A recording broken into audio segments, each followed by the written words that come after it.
Monday morning I had to get up real early to make Benji and I some bologna sandwiches because I was going to go with him on his class field trip there at the end of the school year, and we went to this kind of early Indiana village and on the school bus. And then when we came home, I had to go back into the school because Amy had wanted me to stop by. Her class was seeing a sex education film, and she was a little nervous about seeing it by herself, so I went back and to see it with her, and it wasn't that big a deal. But even she said it wasn't. But then I rushed home before they got out of school and made a couple pumpkin pies and got things ready because Bill had invited some people for dinner. Then I ran back and picked up the kids from school, and I came back and put the dinner on the table, and we visited with the company for the evening. Then it was Tuesday. All day Tuesday we wrote on a musical that we're working on, and I had to remember to get the groceries because we were out of everything, and I went by the drugstore on the way to get the groceries because Amy, I had to get her one of those, Scholl's things to put on her foot because she has this wart on the bottom of her foot. And I had to remember to get Benji a new kickball because he kicked his other one into the thorn tree and made a hole in it. And then after school, I had to pick up Suzanne and take her to the eye doctor because she just got a new pair of contacts and they have to have them checked a lot to see if she's doing okay.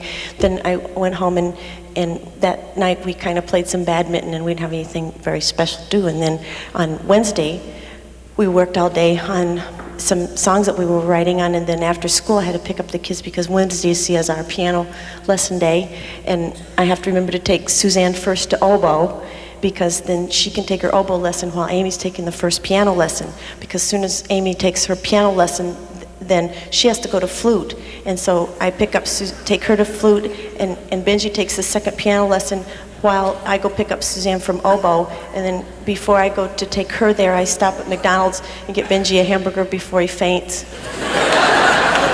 And then after we got done with music lessons, we rushed home, and in my spare time,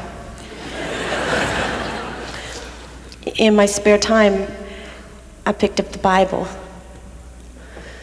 And it said, "And thou shalt love the Lord thy God with all thy heart, and with all thy soul, and with all thy mind, and with all thy strength.